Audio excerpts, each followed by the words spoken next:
¿Qué es una convención internacional?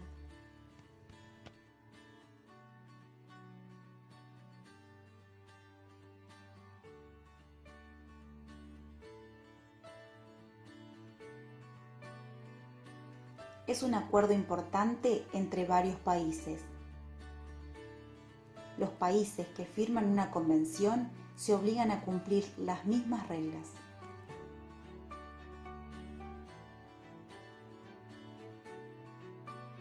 ¿Quién escribió la convención?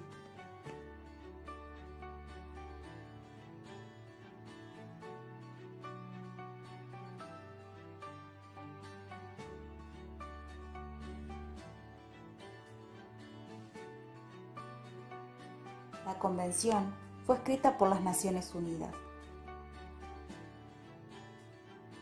un grupo de países que proponen reglas para que se cumplan de la misma forma en todo el mundo. Argentina es parte de las Naciones Unidas.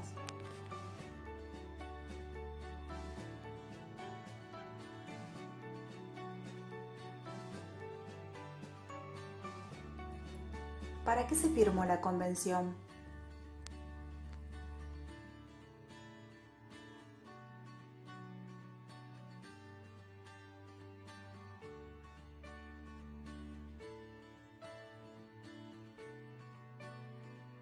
La convención se firmó para que las personas con discapacidad sean respetadas.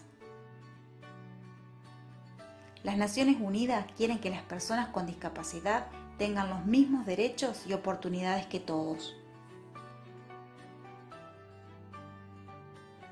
La Argentina firmó la convención para comprender y usar según su necesidad.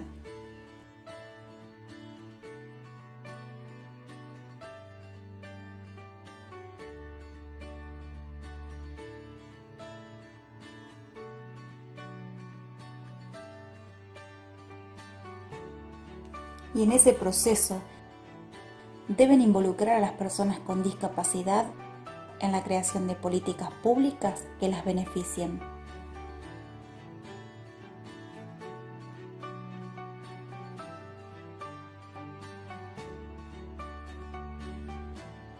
Nada sobre nosotros sin nosotros. ¿Cuál es el propósito de la convención?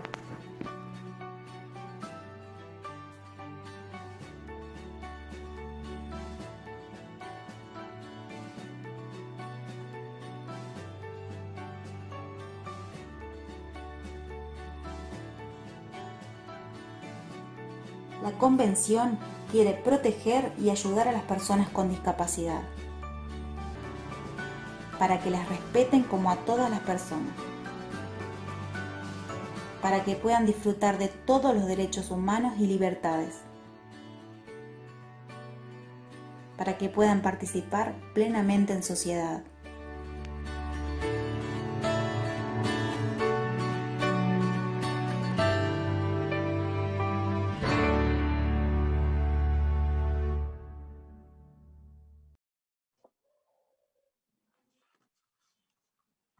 Muy buenas tardes a todos, a todas, a todes, bienvenidos, bienvenidas y bienvenides al quinto encuentro de este ciclo de charlas sobre participación ciudadana de personas con discapacidad. Estamos muy contentas de poder encontrarnos de nuevo y ver que tantas personas siguen participando, se siguen sumando a este ciclo que estamos llevando adelante con muchísimo trabajo. Y hoy estoy muy contenta porque esta mesa de este ciclo de charlas está conformado por personas que son de nuestra provincia, que están en la ciudad de Paraná, el licenciado Esteban Kippen y la licenciada Alfonsina Angelino de la Universidad Nacional de Entre Ríos.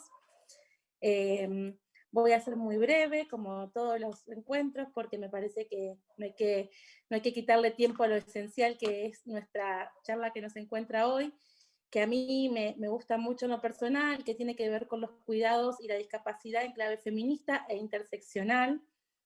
Y hoy vamos a charlar un poco sobre por qué es necesario hablar de los cuidados y la discapacidad, por qué es necesario hablar sobre las personas que cuidan y a quiénes se cuidan, y poder empezar a charlar un poco también sobre las tramas del cuidado, ¿no? Que es como un poco lo que la propuesta que nos traen Alfonsina y Esteban en el día de hoy.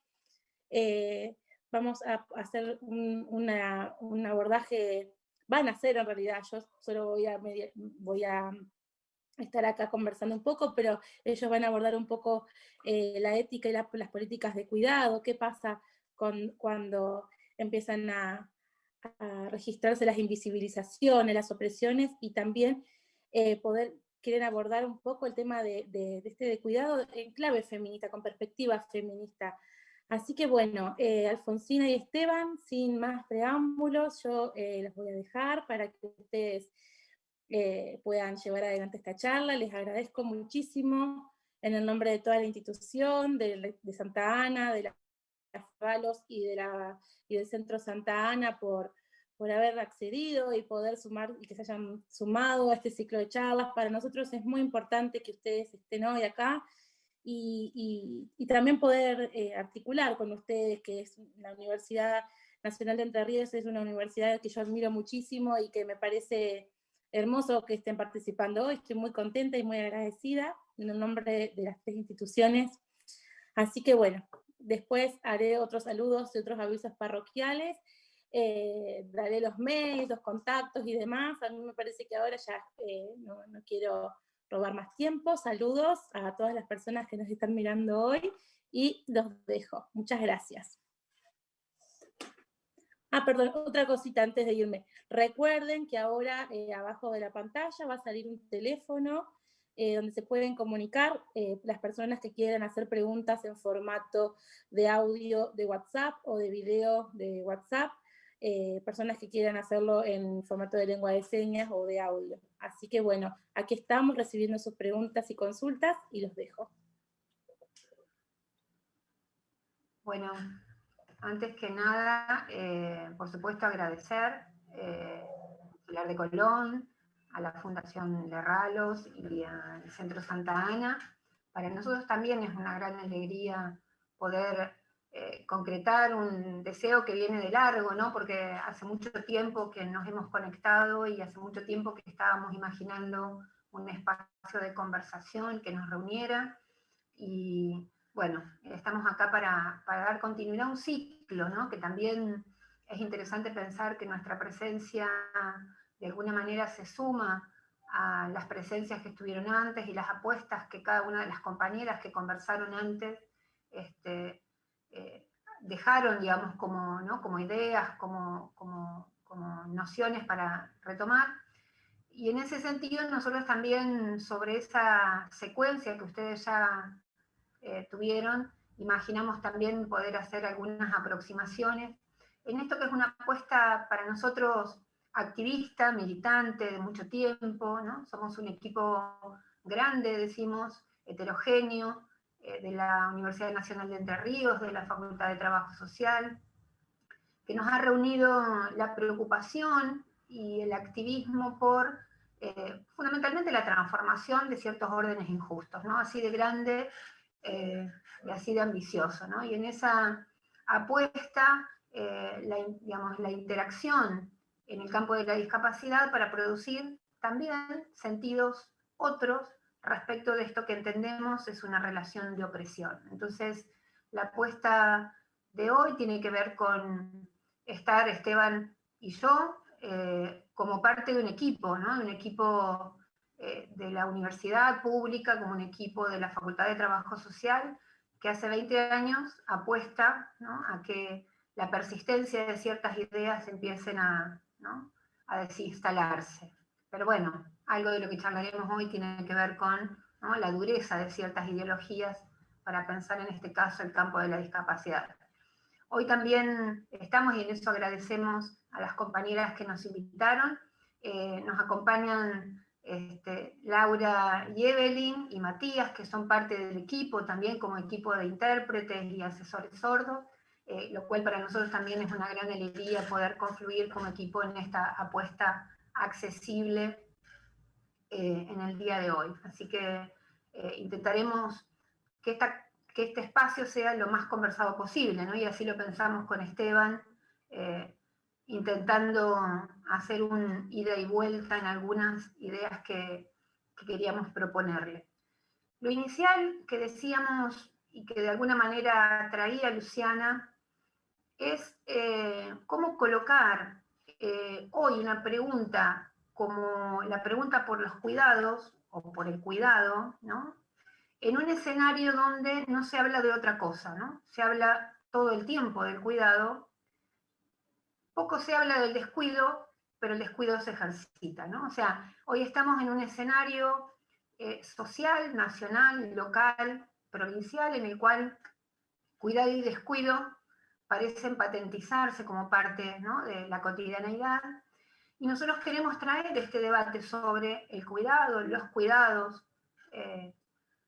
articulado a otra palabra, otra relación, como es la noción de discapacidad. Entonces, la idea es por qué, cómo y de qué manera hablar de cuidados y discapacidad, en qué sentidos consideramos nosotros que la apuesta por pensar los cuidados es una apuesta que disloca ciertas lógicas, ¿no?, deshumanizantes.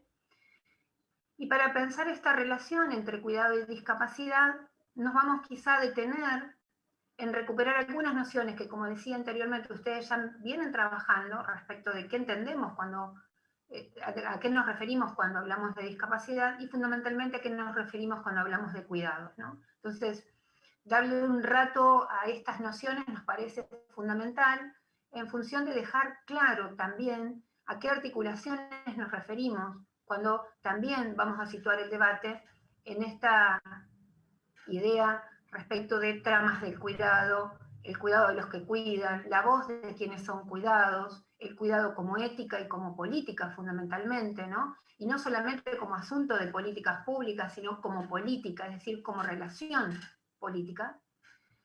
Y a su vez también entender fundamentalmente que cuando traemos la necesidad de pensar esta trama de los cuidados en discapacidad como singularidad, lo pensamos en un atravesamiento necesario, imprescindible quizá, respecto de los debates que hoy los feminismos en su heterogeneidad están dando respecto del tema de los cuidados y también del tema de discapacidad, para situarnos en una primera aproximación que decimos es imposible pensar ya el cuidado y la discapacidad si no es como relación interseccional, ¿no? Y esta idea también que viene de los feminismos rompe de alguna manera ciertas nociones que han estado y siguen estando cristalizadas en discapacidad y que vamos a intentar hoy destrabar. Entonces, la apuesta general, y con esto quizá yo abro para después pasarle la posta a Esteban, y en esto vamos a intentar ser lo más dialógicos posibles, ¿no? Nos gusta y tenemos cierto entrenamiento como compañeros de equipo en este ejercicio de ir pasándonos la palabra, porque entendemos también que lo que hacemos y lo que traemos tiene que ver con un pensar juntas, ¿no? En reflexiones que son colectivas, como decíamos, del equipo, y nos vamos a ir pasando la palabra, tomando la palabra para que circule, y también así dejar abierta la posibilidad de que en un segundo momento de esta conversación quienes están escuchando del otro lado puedan intervenir, puedan, ¿no?, participar activamente en algo que tiene como esencia este encuentro, que es la idea de conversar, ¿no? Para nosotros conversar es muy importante porque también, y esto es central, nosotros venimos de un espacio activista que encuentra en la universidad pública un lugar, no es nuestro único lugar, muchos de nosotros trabajamos en otros lugares también, pero también nos interesa pensar que la universidad necesita escuchar, necesita pensar con, ¿no?, otros acerca de lo que produce y de lo que hace, ¿no? Nosotros como espacio de la universidad no creemos tener ninguna revelación, ninguna, ¿no?, idea que no necesite ser revisada, discutida y pensada colectivamente. Por lo tanto, la apelación también es a darle entidad y densidad hoy a esto como una conversación, efectivamente, aun cuando esa conversación sea tensa, ¿no?, sea en algún sentido discusión, ¿no? Nos parece que eso también está bueno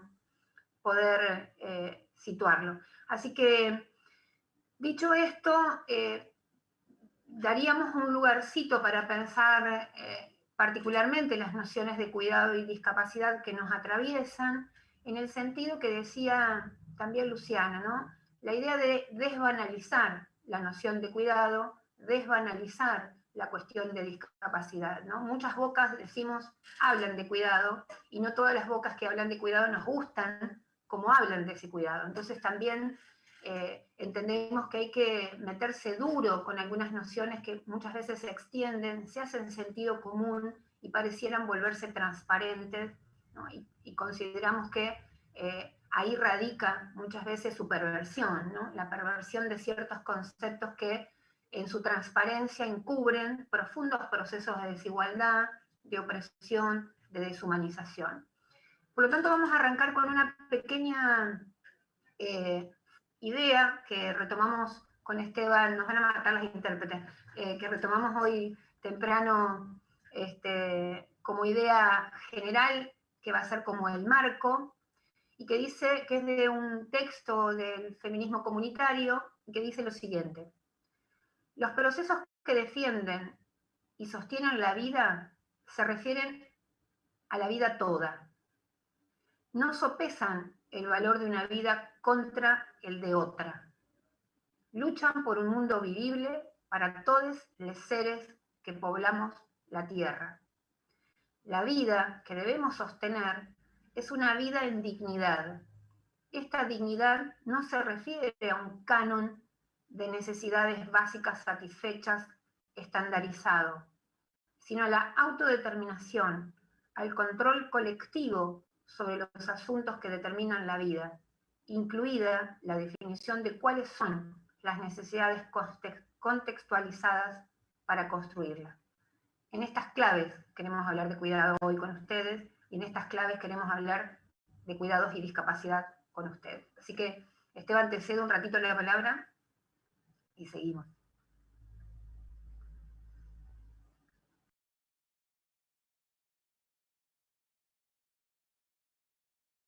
Abrí el micrófono, Esteban.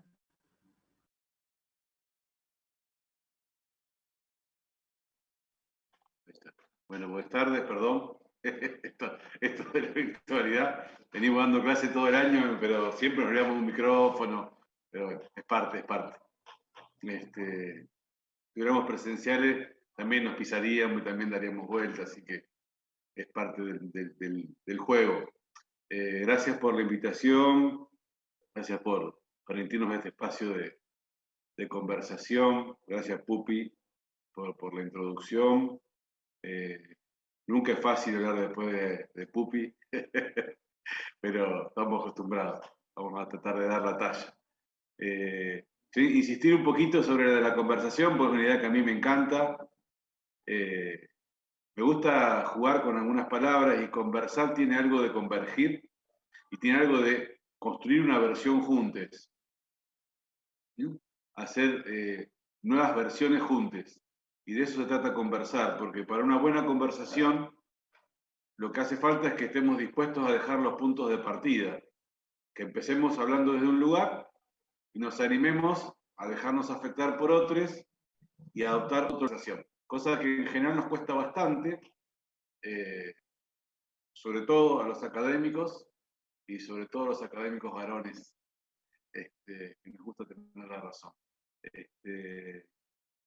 No sé si se cortó, no sé si estoy ahí, sí. Pensaba en esta introducción que hacía Alfonsina de la discapacidad y de cuidado, o de cuidados.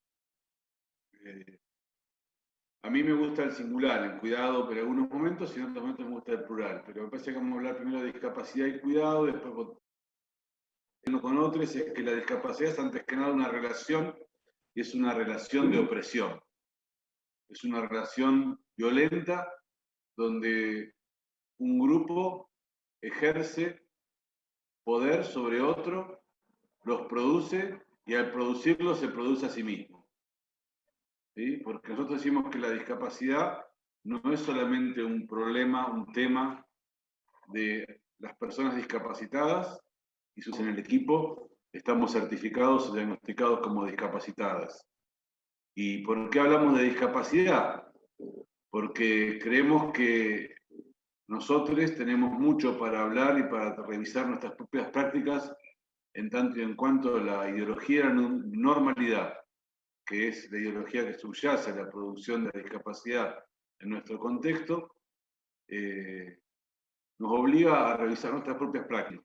Por eso hablamos de que la discapacidad es una producción social y por eso hacemos mucho énfasis en disputar todas esas ideas que todavía abundan en torno a una supuesta naturalización de la discapacidad y una supuesta explicación de los procesos discapacitantes a partir de algo así como lo que sería el déficit expresado en un diagnóstico. Y nosotros decimos que es necesario entender que la discapacidad es una relación social, una relación de opresión, de dominación, de vulneración, y que esa relación solamente usa el diagnóstico del déficit como una excusa, porque el mismo diagnóstico y el mismo déficit es también una producción, es también un invento, es también una ficción.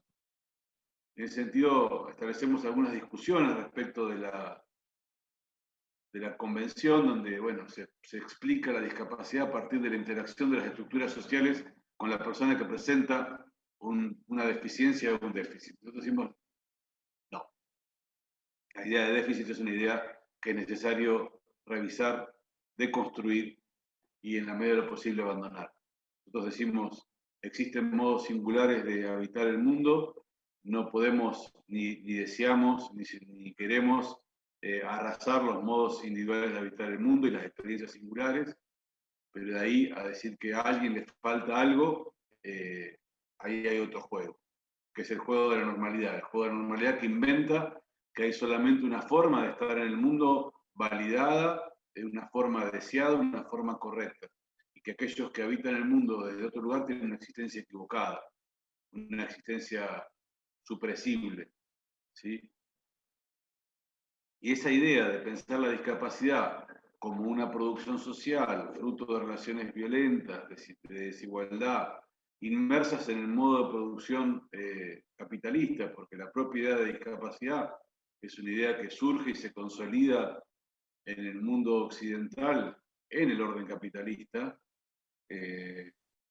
nos permite establecer los puentes para pensar cuánto hay de común entre los procesos discapacitantes y otros procesos de exclusión, de violencia, de opresión, ¿sí? Donde es necesario desnaturalizar, por ejemplo, el cuerpo, y ahí aparecen grandes puentes con las teorías de género, con la teoría queer, con el racismo. ¿Sí?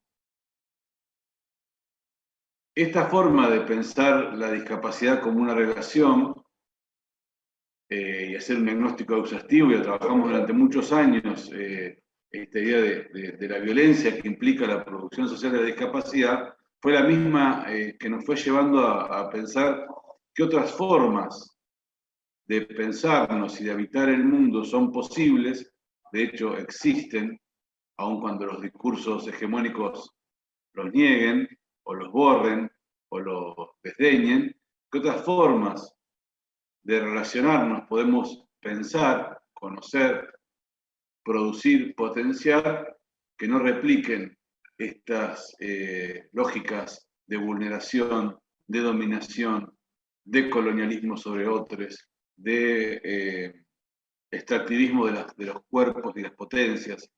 ¿Mm?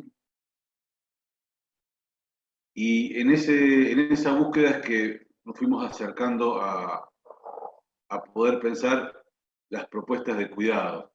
El cuidado como una forma de habitar el mundo. A mí me gusta la idea de Leonardo Boff, perdón, un teólogo, a mí me costó tomar un teólogo como referente, pero bueno, un teólogo de la liberación, una persona muy interesante, que dice que el cuidado es un modo de habitar el mundo, un modo de estar siendo en el mundo. Y en ese sentido aparece un punto de conexión muy fuerte con esto que traíamos al principio en la lectura de Alfonsina, respecto de cómo pensar la vida misma en relación entre los humanos y aquellos no humanos, con el mundo, con la naturaleza, cómo pensar la relación entre nosotros, cómo pensar la noción de vida, qué vidas son en este contexto viables, qué vidas son producidas como despreciables, ¿sí? Qué vidas valen la pena ser vividas y qué vidas no lo son. Entonces el cuidado aparece para nosotros como un modo de habitar, una actitud respecto de los otros y de la naturaleza, donde lo que aparece es la responsabilidad y el respeto hacia ese otro en sus múltiples formas.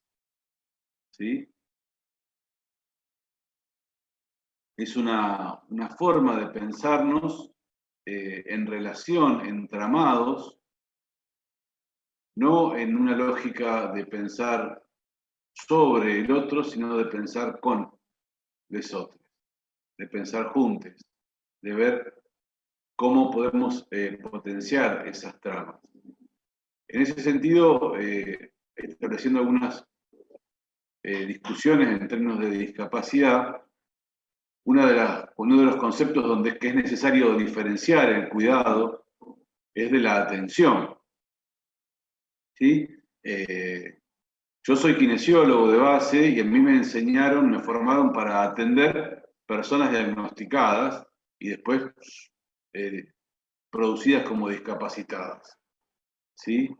Cuando hablamos de atender, ¿sí? Hablamos de una relación vertical, de un ejercicio de poder donde hay alguien que atiende al otro en función de un objetivo que muchas veces es puesto desde afuera.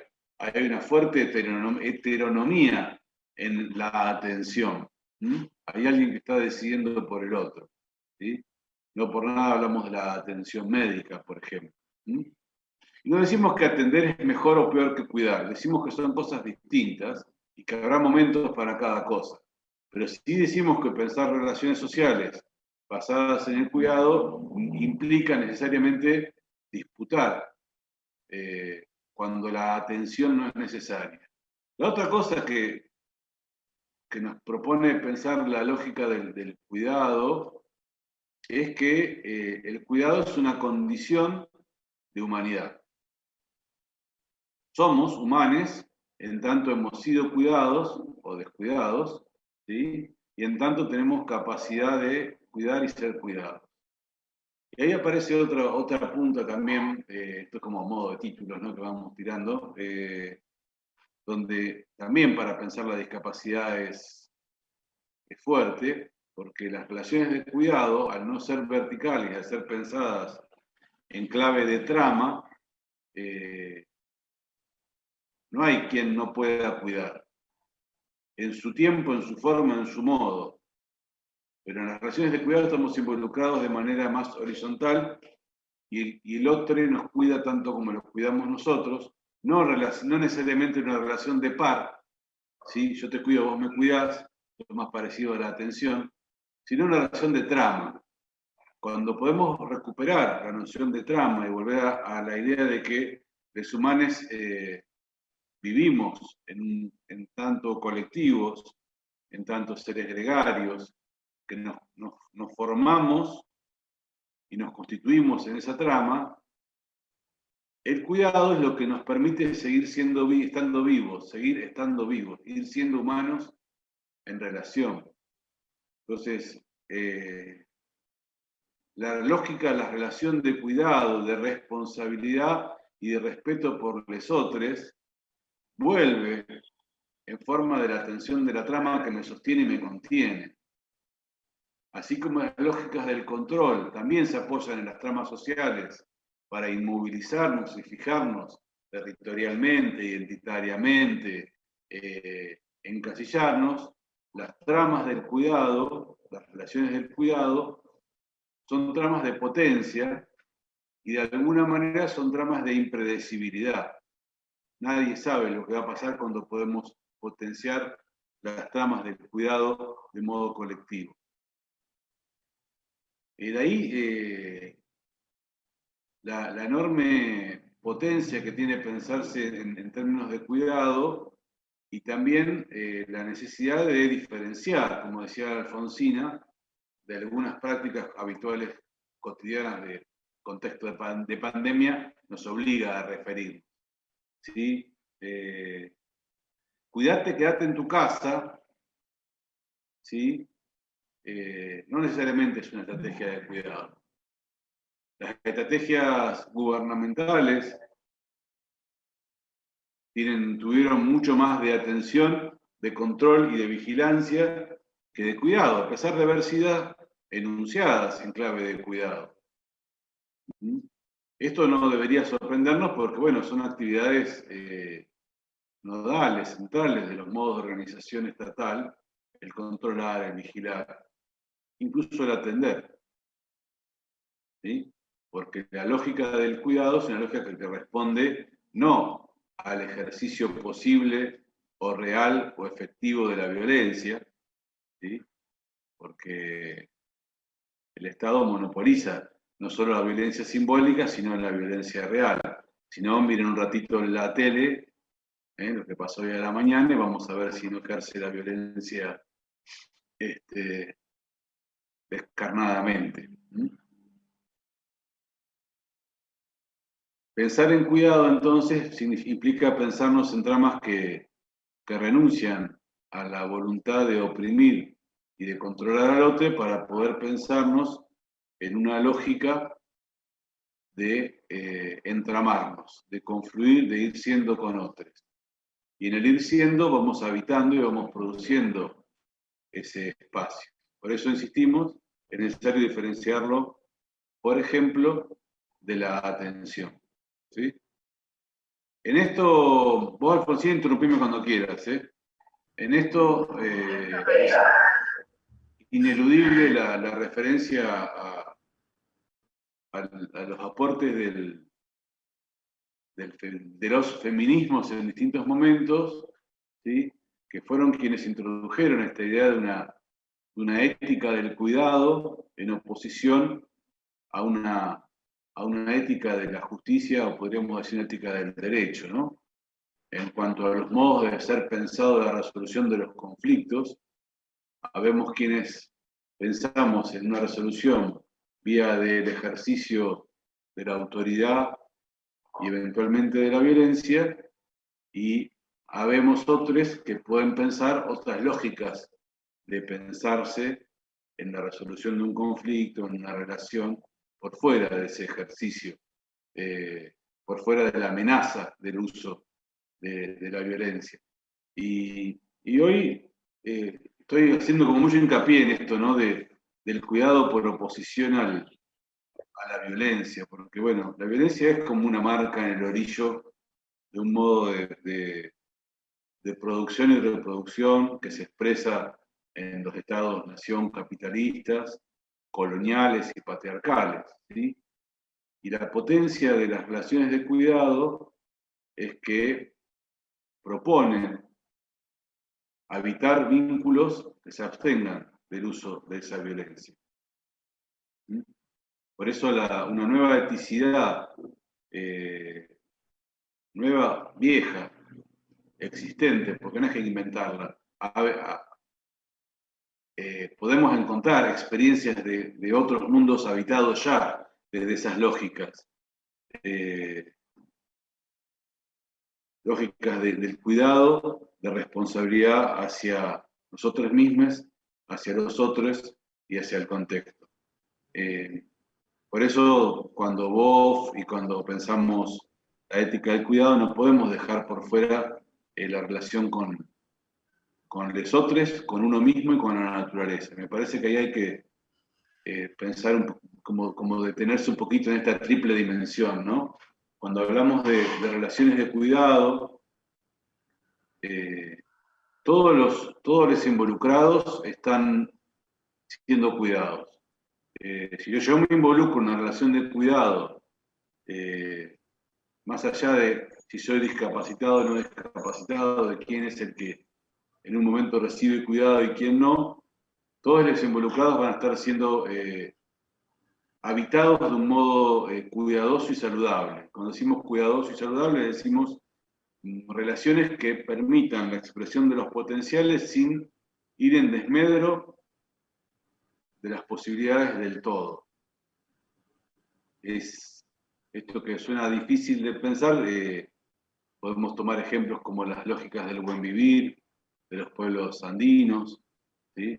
Podemos pensar cómo funcionan muchos colectivos hoy, ¿sí? Entonces, la lógica del cuidado del otro, la lógica del cuidado de mí mismo y la lógica del cuidado del entorno. Del entorno que no es entorno, que es parte de la constitución de la relación, porque los modos dominantes de construcción del pensamiento a partir del positivismo, de la modernidad, todavía hoy nos hacen pensar que es posible escindir la humanidad de la naturaleza, y que es posible pensarnos por fuera.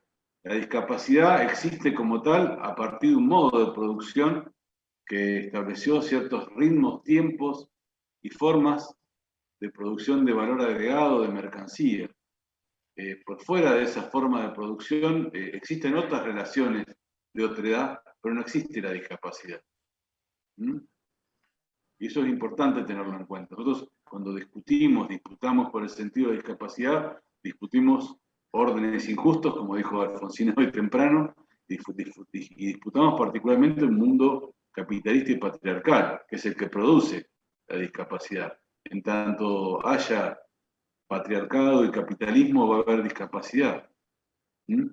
Es parte de esa producción, porque ese sistema que primero segregó a un colectivo de las relaciones de producción, luego violentamente lo incluye dentro de la industria de la discapacidad como materia prima. Y ser materia prima de una industria como la industria de la discapacidad es difícilmente una relación de cuidado. Es difícil, por más que le pongamos intención, es difícil salirse de ese encuadre. Es necesario poder pensar las relaciones todas de nuevo. Y finalmente, la otra dimensión, que me parece que es la dimensión de la subjetividad, de la singularidad, que implica las relaciones de cuidado, es que el cuidado, en tanto producción, en tanto eticidad, en tanto modo de habitar y de estar siendo en el mundo, se aprende.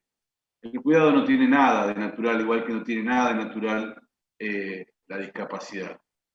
Es una falacia, es un orden injusto pensar que alguien por su condición de género está naturalmente preparado para cuidar y otros no.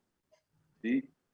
El cuidado es una forma de relacionarnos con nosotros mismos y con otros que se aprende y que se ejercita. Y por eso la dimensión del cuidado, que es como otra referencia para pensar el cuidado ineludible, es muy importante, porque aprendemos a cuidar siendo cuidados o siendo descuidados, ¿sí? Hay que entender que la lógica del cuidado y el descuido van de la mano, que los mismos lugares donde nos cuidan nos descuidan, y los mismos lugares donde cuidamos descuidamos, ¿sí? Pero reconocerse como una suerte de obra de arte en construcción, todos y cada uno, en relación, que se aprende con otros, que el cuidado se aprende siempre en relación con otros, en las tramas, es una dimensión ética y política muy importante, porque también, si nos reconocemos como aprendices del cuidado de modo permanente, y esos aprendices somos en relación y somos en grupo y somos en trama, tenemos que ser capaces de entender que las relaciones que nos unen con esas tramas también se van a estar moviendo, ¿sí? Y es una disputa por un orden y un sentido. Es reconocerse como sujetos activos, entramados, y también es reconocer al otro en ese mismo proceso. Nosotros hemos trabajado muchas veces con niños, y a mí me tocó trabajar desde lugares de rehabilitación más dura, con niñas en instituciones de rehabilitación física, y siempre decíamos, ¿cuándo ¿Cuándo esos niños aprendieron a ser niñes? Todo el tiempo controlados y dominados por adultos, en un mundo de adultos, que les decían qué es lo que tenían que hacer y cómo lo tenían que hacer, y a quién le tenían que dejar tocar su propio cuerpo y a quién no. ¿Cuándo estuvo la posibilidad de la autonomía? ¿Cuándo estuvo la posibilidad de desarrollar ese cuidado de sí, que es algo que se desarrolla a lo largo de toda la vida, desde el principio, y se va a seguir trabajando, va a estar mientras estemos vivos? ¿Cuándo tuvieron esa posibilidad? ¿Cuándo ese orden injusto que los oprimió y los produjo como niños discapacitados les dejó lugar para el propio evitar ese estar siendo único, individual, singular, entramado con otros? Me parece que ahí hay como varias puntas para pensar esta relación súper compleja entre el cuidado y la discapacidad, y para profundizar por qué para hacer ese entramado es necesario contextualizar, es necesario recuperar la clave feminista. Pero en este momento la idea era como hacer un paneo respecto a algunos conceptos para establecer algunas tensiones y, por qué no, algunas confusiones también, que son las que posibilitan las recreaciones del conocimiento. Pupi. Sí, pensaba varias cosas, porque en realidad la apuesta a pensar tanto el cuidado como la discapacidad como relación siempre son, también pueden operar, ¿no?, con una idea de que obvio que son relaciones, ¿no? La idea de que estamos diciendo obviedades. Y lo que nos vamos dando cuenta en todo este tiempo, en este contexto particular, es que no hay obviedad que no necesite ser revisada, ¿no? Porque podemos no saber los contornos o digamos, la definición conceptual o los bordes conceptuales acerca del cuidado y los debates que hoy hay. Sí sabemos qué no es cuidado, ¿no? Sí sabemos bien claramente dónde no hay cuidado, y que esta cuestión donde hay más, digamos, aunque se hable el nombre del cuidado, ¿no? O sea, si, retomando un poco lo que decían, ¿no? Si por cuidado reconocemos a una trama de cuestiones que tienen que ver con un hacer singular, que tienen que ver con un hacer relacional, que tienen que ver con un hacer situado, pero también no solamente con un hacer, sino con un constituirse en esa vinculación subjetivamente, es decir, para que haya cuidado debe haber subjetividades en relación, ¿no? Podemos advertir que una de las formas más patentes del descuido o del no cuidado es cuando esa relación se tensa en una suerte de subjetividades potentes, omnipotentes, capaces de dar todo, y del otro lado, nada, ¿no? Del otro lado, solo la imagen espectral de un sujeto que no fue, ¿no?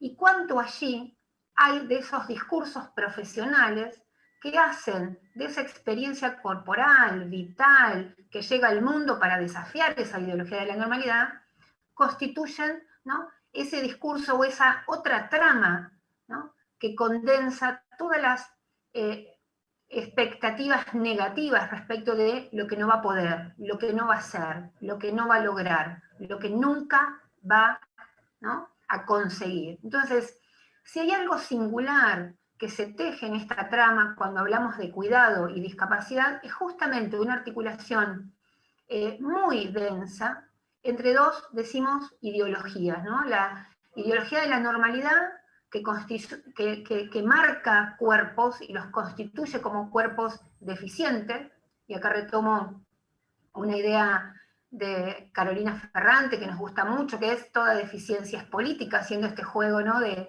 ideas. Toda deficiencia es política en el sentido de que no hay nada natural en la noción de déficit. Hay cuerpos singulares, ¿no?, que requieren, ¿no?, relaciones singulares, como todos los cuerpos, ¿no? Y en ese sentido, la ideología de la normalidad lo que va a hacer es reducir esa corporalidad, esa experiencia corporal a un soma, ¿no? Y ese soma a una sumatoria de órganos, y esos órganos a una sumatoria de funcionalidades. Entonces, pasamos a hablar de discapacidad cuando leemos esos cuerpos, esas experiencias, esas vitalidades, a partir de una lectura solo construida sobre la noción de lo que falta, de lo que no tiene, de lo que no habrá. Y a partir de allí se constituye una cadena enorme de imposibilidad, de discursos, ¿no?, de la muerte inclusive, del no deseo, ¿no?, de la desubjetivación, que hacen que esta trama densa del cuidado en discapacidad adquiera algunas singularidades, decimos, ¿no? Entonces, pareciera que con cuidado estamos bastante de acuerdo, aunque hay que revisar.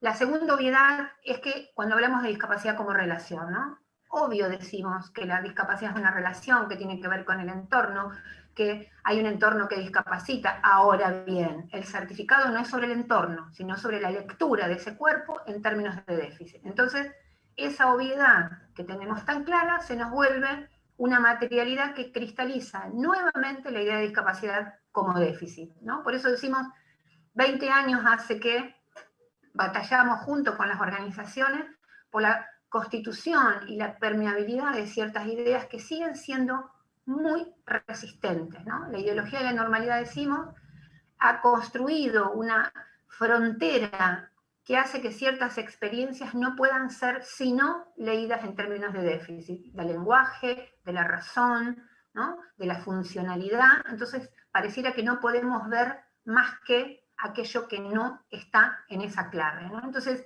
creemos que es lo mismo decir que hay una trisomía del par 21, una lectura anatómica de una cadena genética, y es lo mismo pareciera decir que hay trisomía que hay discapacidad, y nosotros decimos no.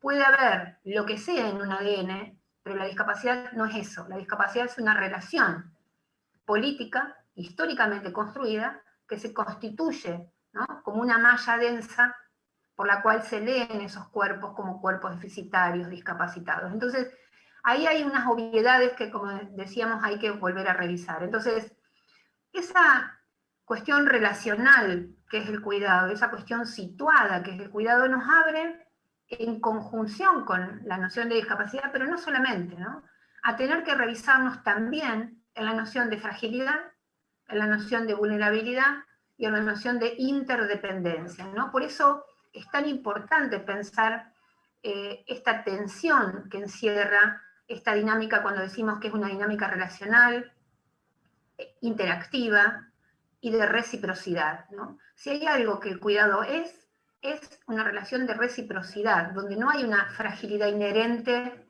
única, ¿no?, y un cuerpo capaz, total, completo del otro lado, sino justamente lo que resitúa este debate es el debate de que la vida es frágil. La vida es frágil.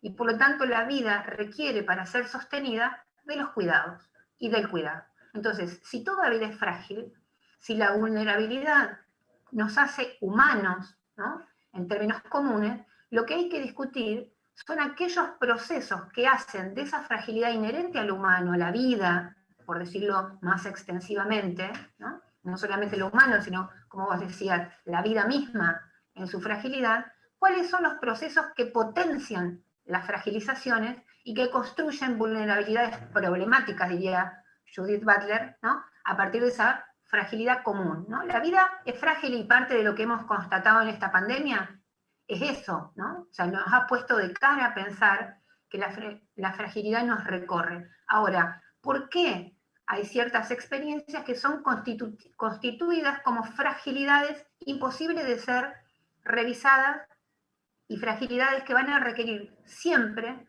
cada vez y de manera sistemática y sostenida, ¿no?, cuidados en el sentido de atención y cuidados en el sentido de inhabilitación, ¿no? Entonces acá, discutir la discapacidad como relación, discutir el cuidado como relación, nos hace entrar en el debate sobre qué, digamos, no solamente qué es el cuidado y qué es la discapacidad y qué experiencias abre estas vinculaciones, sino qué llamamos, ¿no? ¿Qué llamamos por humano? Si si queremos decir, y a qué hacemos referencia cuando pensamos por oposición a la idea tan arraigada en discapacidad de la idea de la autonomía y la dependencia, cómo le oponemos otra noción para pensar estas relaciones, que es la noción de interdependencia, ¿no? Si la vida se sostiene es porque es interdependiente, dependemos necesariamente de otras, ¿no?, subjetividades y de un contexto en el cual esa vida se desarrolla. Entonces, si la interdependencia hace posible lo humano y la vida, lo que ponemos en juego cuando pensamos el cuidado es justamente cómo tramitamos, cómo acompañamos para el sostenimiento de esa interdependencia común, ¿no? En ese sentido no habría experiencias vitales o subjetividades per se frágiles, per se dependientes, ¿no? Sino que todos somos seres interdependientes. Ahora bien, hay experiencias vitales que en su proceso requieren sistemas de apoyo particulares, ¿no? Sí, entonces me parece que ahí hay una cuestión interesante para pensar esto que vos traías, Esteban, en función de que para darle una vuelta a ciertas cristalizaciones o banalizaciones tenemos que pensar, ¿no?, algunas cosas que están constituidas como siendo parte exclusiva, ¿no?, de algunas vitalidades, ¿no? Cuando hablamos de cuidado parece ser que del cuidado hablan que hay algunos que requieren de cuidado, hay otros que no, ¿no? Nosotros somos seres autónomas, independientes, que nos hacemos a nosotras mismas, ¿no? Somos seres individuales, no tramados, ¿no? Y hay otros que, bueno, que requieren cuidado, atención permanente, más o menos permanente. Y cómo eso encierra, y de alguna manera lo que va a hacer es volver a situar el debate de la discapacidad en clave de enfermedad crónica, ¿no?, de padecimiento y de tragedia crónica, porque cuando se habla de cuidado en discapacidad se habla muchas veces de una fragilidad inherente, de alguien que no va a poder otra cosa que ser cuidado, ¿no? Y además se habla de una carga, ¿no?, del cuidado como carga, ¿no?, y ya no como relación necesaria para la vida, ¿no?, carga que se asocia a justamente esta idea persistente de la discapacidad como tragedia, ¿no? Si algo ha puesto en escena el debate que nos plantea el aislamiento, la pandemia, es, como decíamos, una suerte de retroceso, ¿no?, a los debates que veníamos teniendo respecto del modelo social, o como le llamemos, de la discapacidad, porque rápidamente las personas con certificación de discapacidad pasaron a ser población de riesgo, en riesgo, riesgoso, ¿no? Entonces, ¿cómo eso también nos lleva a pensar, creo yo, ¿no?, de qué hablamos cuando hablamos de cuidado, qué hablamos cuando hablamos de interdependencia, quiénes son o cómo somos interdependientes, porque ahí es donde radica esto que leíamos inicialmente, ¿no? Si la interdependencia nos hace humanos, no hay vida que valga más que otra, no hay vidas que requieran ser cuidadas y otras no, porque si no, otra vez nos situamos en el terreno, ¿no?, de que la vida vale en tanto es capaz de sostenerse a sí misma, producir, ser, ¿no?, supuestamente independiente en el sentido de más liberal del término, hacerse a sí mismo, ¿no? Entonces, pensar los cuidados y la discapacidad en esta trama nos obliga, o como ética, nos obliga a pensar la vulnerabilidad, nos obliga a pensar la fragilidad, y nos obliga fundamentalmente a pensar la interdependencia. No está mal ser dependiente, está todo bien con ser dependiente, somos seres dependientes, no podemos estar sin estar tramados en redes, ¿no?, que nos sostengan. Por eso decimos, hay una trama. Entonces, ¿por qué poner tanto énfasis, ¿no?, en obligar, en traccionar procesos en los cuales pareciera ser que lo único que esperamos de ciertas experiencias vitales es que estén solos, se sostengan solos, ¿no?, hagan su vida o que valga la pena, como dice, ¿no?, ciertas ideas? Entonces, acá para nosotros hay hay un núcleo duro para discutir esta dimensión ética, ¿no? La dimensión ética del humano, que hace que ciertas vidas valgan por sí y otras que todo el tiempo tengan que luchar, ya no por tener derechos, sino por tener derechos a tener derechos, ¿no? O sea, estamos yendo, ¿no?, a un punto en el cual hay ciertas vidas que parecieran necesitar validarse no solamente como vidas vivibles, posibles, deseables, ¿no?, sostenibles, sino como vidas que luchan cada vez, ¿no?, por tener derecho a los derechos, ¿no? Y en esto hay, en lo que ustedes vienen recorriendo, en lo que muchos vienen recorriendo, quienes han asistido a estos encuentros, un recorrido largo de experiencias que se ponen en jaque en esta situación. La otra cuestión que quisiera traer tiene que ver con, ante la idea del cuidado en el campo de los feminismos, aparece hace mucho tiempo, ¿no? Tiene una larga tradición.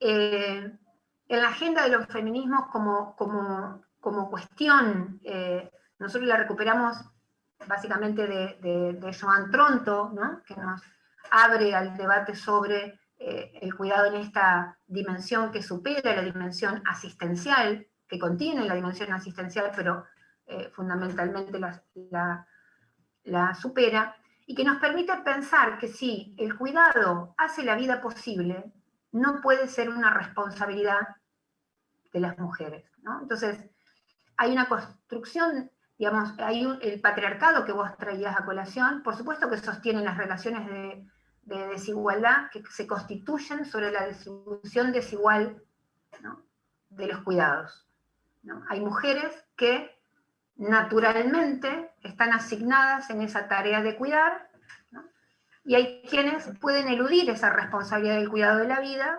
fundamentalmente los varones, ¿no? Y esto podemos ver varios ejemplos donde hay quienes sí pueden renunciar legítimamente a no cuidar y hay quienes no pueden renunciar a eso.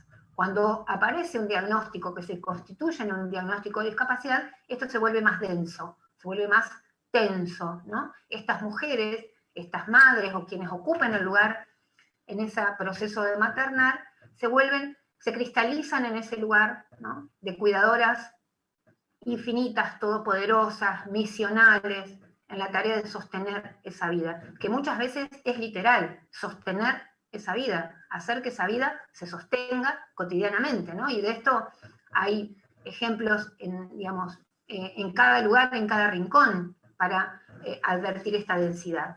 Pero lo que decimos es, si el cuidado hace la vida posible, ¿por qué, ¿no?, debe ser una responsabilidad de las mujeres?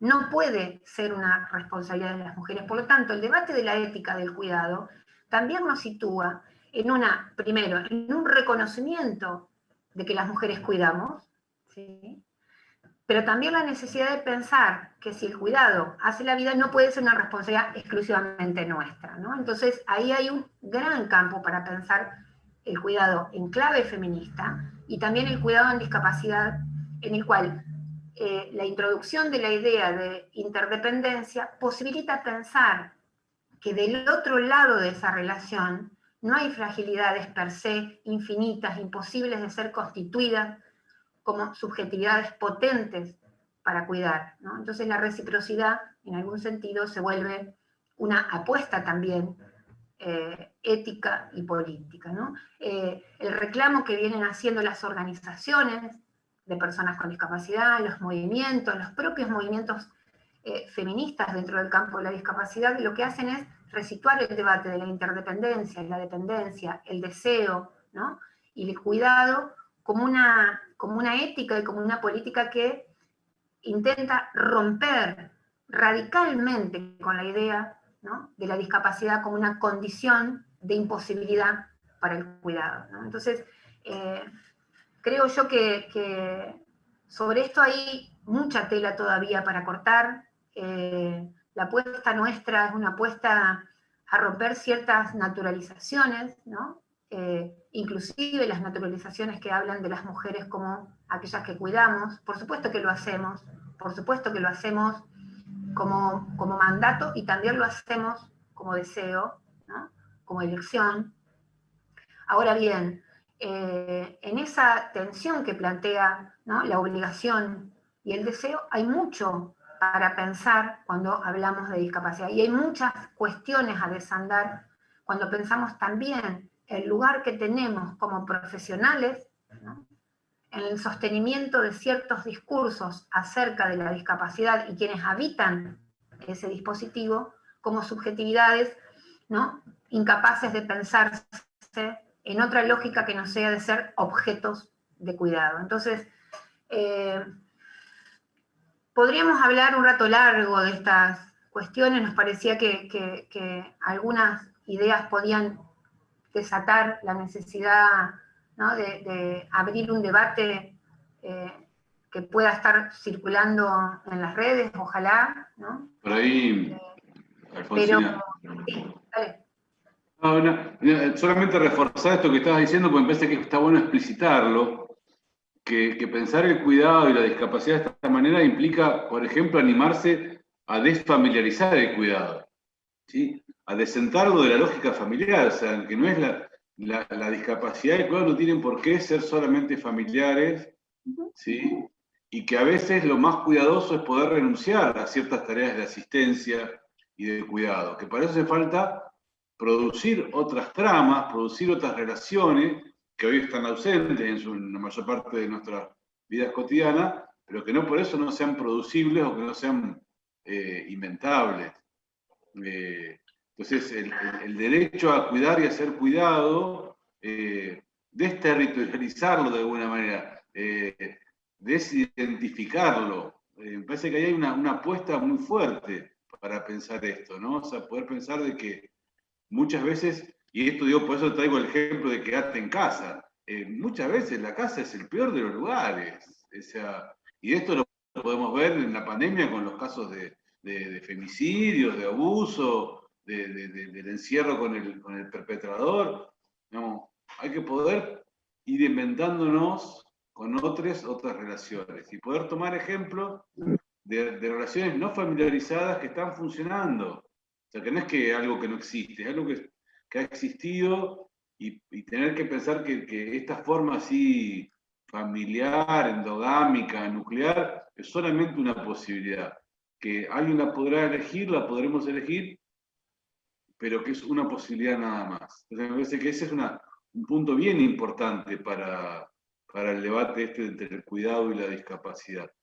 ¿Sí? Realmente, hoy por hoy, Esteban, parte de lo que recorre muchos de los testimonios de mujeres que cuidan o maternan en discapacidad es justamente la sobredeterminación que ha tenido, ¿no?, el encierro sobre esas experiencias. No solamente porque, digamos, muchas de las, digamos, concretamente hoy, la posibilidad de pensar el cuidado no familiarizado se ve atravesado por el cierre, por ejemplo, de centros, de lugares, de escuelas, de terapias, la restricción que tienen o plantean los servicios de salud o de obras sociales a, por ejemplo, el reconocimiento de acompañantes terapéuticos. O sea, la propia dinámica que ha planteado la pandemia ha sobredeterminado el cuidado en clave femenina y materna a un nivel tremendo. Hoy están las mujeres y las madres. Yo intento mantener un diálogo fluido con muchas de las mujeres con las que conversé en su momento para la investigación, pero con aquellas que nos vemos siempre a partir del trabajo de extensión, están exhaustas, ¿no? Están exhaustas. Entonces, también acá hay un punto para pensar ese claroscuro del cuidado, ¿no? Si el cuidado es una relación, tiene potencialmente, ¿no?, tiene potencialmente los efectos de ser una relación tensa, conflictiva y violenta, ¿no? También lo tiene. Entonces, y eso no tiene que asustarnos porque nosotros tenemos que poder reclamar justamente por la desfamiliarización del cuidado, ¿no? Entonces, esta apuesta que decíamos y que de alguna manera hacemos de desprivatización del cuidado y desprivatización de la discapacidad, tiene que ver con pensar al menos dos cuestiones, ¿no? Si el cuidado hace el mundo posible, no puede ser una responsabilidad de las mujeres, ¿no? Y el cuidado no necesariamente, en ese sentido, tiene que ser materno, doméstico, ¿no?, o familiar, sino que tiene que ser una trama recíproca en clave de lo colectivo, de la solidaridad, ¿no? De la articulación de las interdependencias. El cuidado no puede ser una responsabilidad femenina o exclusivamente femenina, exclusivamente familiar, sino que hay que abrir en esto de la ideología de las esferas separadas, que llaman algunos teóricos, ¿no? De romper la dinámica de los cuidados como del orden de lo privado, ¿no? Sino que decir, como dicen las feministas, si lo personal es político, el cuidado es político en estas claves, ¿no? Esto por un lado. Y la discapacidad, también desprivatizarla del discurso estrictamente, ¿no? médico-hegemónico, ¿no? y profesional, que hace de la discapacidad todavía hoy, a partir de la capilaridad que tiene el discurso, a pesar de los 12 años que llevamos, ¿no? de convención y los 40 de modelo social, esta idea de la discapacidad todavía muy arraigadamente como deficiencia, ¿no? como patología, como enfermedad crónica. Entonces, ¿cuánto tenemos para hacer quienes trabajamos en el campo de la discapacidad para corrernos, para deshabitar la ideología de la normalidad, para poder pensar esa articulación entre, digamos, interdependencias y cuidados como aquello que hace potencialmente la vida de todos, ¿no? vivible, ¿no? Requerimos de otros para vivir, todos requerimos de otros para vivir. En esa clave, el cuidado es necesariamente colectivo, ¿no? Por eso apela a las relaciones de reciprocidad, de solidaridad y de interdependencia, porque si no, hablamos estrictamente de atención, de provisión de la atención y de capacidad de compra del cuidado y de la atención, y volvemos a resituarnos en quienes no solamente deben ser cuidados o pueden ser cuidados, quienes pueden cuidar, sino quienes pueden comprar el cuidado, ¿no? cuando no hay red de relaciones que nos sostengan. Entonces nos metemos también en un escenario donde la desigualdad vuelve a jugar un papel central para pensar justamente el derecho a tener derechos, el derecho al cuidado y el derecho no solamente a ser cuidado, sino a cuidar. Pensaba un poco eso como ideas que dan vuelta en esto que estábamos conversando, ¿no? Y sería lindo abrir a ver si hay alguna pregunta, no sé si nosotros con Alfonsina somos bastante verborrágicos y podríamos seguir hablando, pero quizás si se podría abrir algún comentario, alguna pregunta, no sé. Tú nos dirás.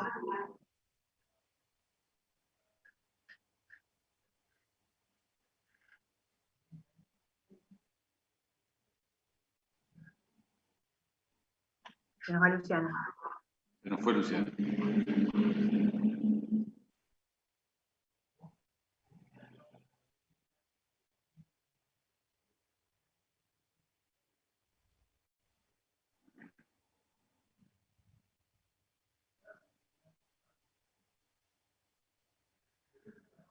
Bueno, Luciana, si querés, abrimos a si hay alguna intervención, pregunta, y si no, nosotros seguimos un rato.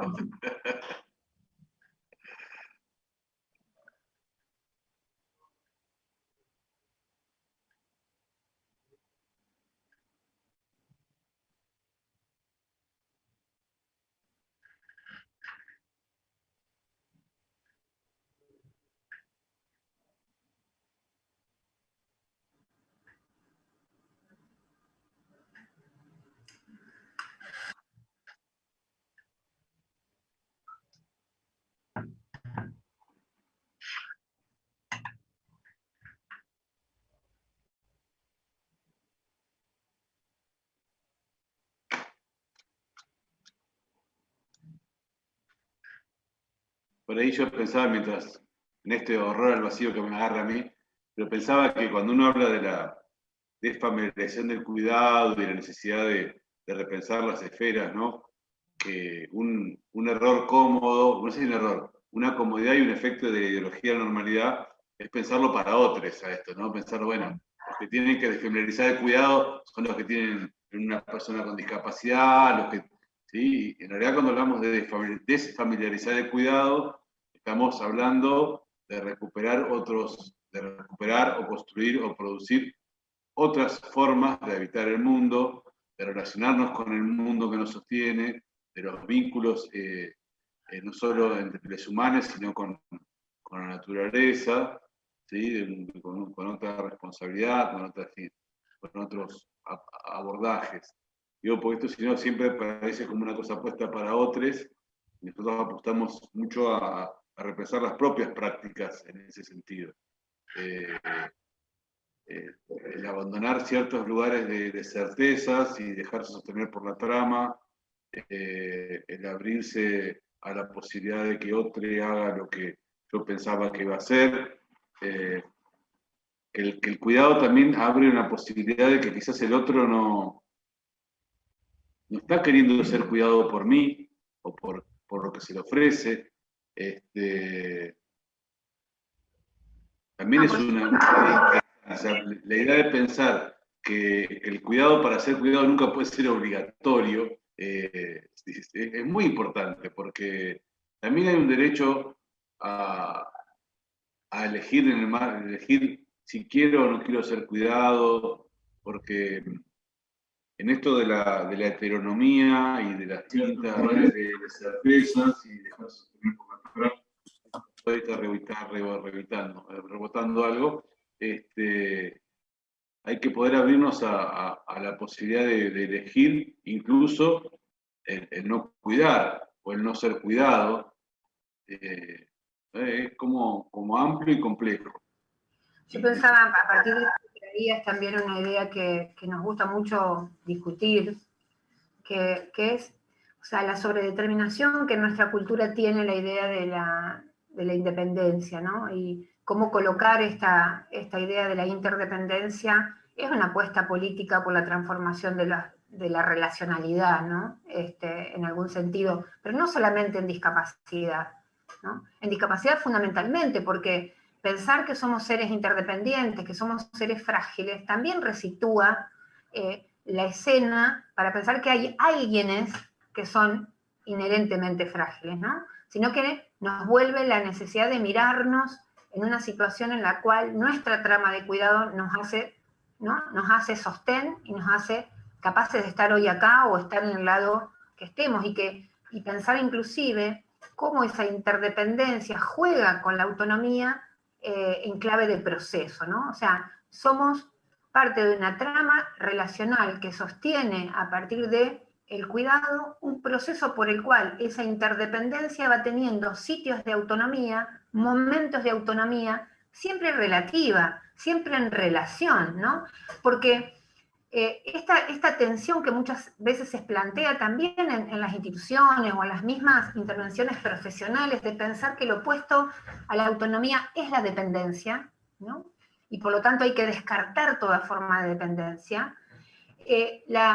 Esta suerte de pedagogía o ontología de la fragilidad, lo que nos viene a decir también es que lo opuesto a autonomía no es dependencia. Lo opuesto a autonomía es heteronomía, o sea, la imposibilidad absoluta de no sentirse oprimido bajo las normas, ¿no? Entonces, somos seres autónomos porque somos seres interdependientes, no son opuestos, son necesariamente juntos como proceso, porque somos interdependientes, porque dependemos de otros para sostenernos.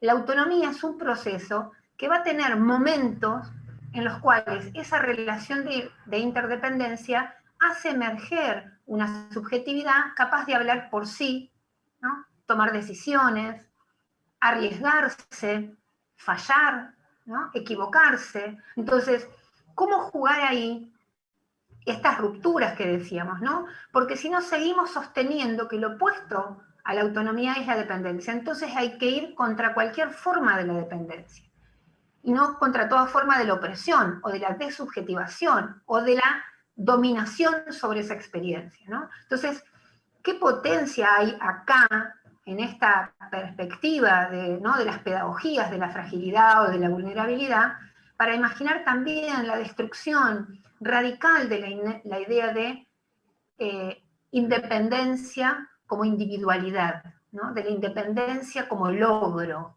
¿no?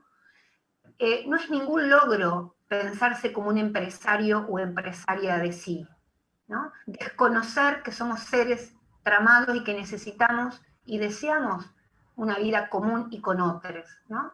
Y que esa interdependencia hace, como decíamos, posible que nos sostengamos en esa trama de cuidados. Por lo tanto, nuestras batallas, en discapacidad en particular, pero también en nuestra vida cotidiana, con nuestros hijos, ¿no? En todas las relaciones, no es contra la dependencia, es contra la heteronomía, contra la opresión, contra la dominación, contra la imposibilidad de negarse, de decir, de hablar por sí misma, ¿no?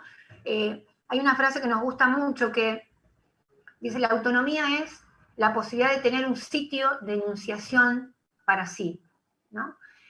O sea, la autonomía como la clave que nos permite hablarnos en primera persona, ¿no? Decir para nosotros, de nosotros, en primera persona. Y esto es algo que ha estado absolutamente velado en discapacidad, ¿no? Siempre las personas con diagnóstico de discapacidad son habladas por otros, por los familiares, por los profesionales, por las instituciones, por los saberes consolidados. Entonces, en estas claves, autonomía y discapacidad, cuidado y discapacidad, rompe radicalmente con la tradición que queríamos dejar atrás cuando hablábamos del modelo social como un modelo revolucionario en algún sentido, ¿no? O sea, tenemos que ir profundamente por la destrucción de la idea, ¿no?, de la independencia como puesto, ¿no?, o como deseo. Tenemos que desear la interdependencia, desear el cuidado como ética.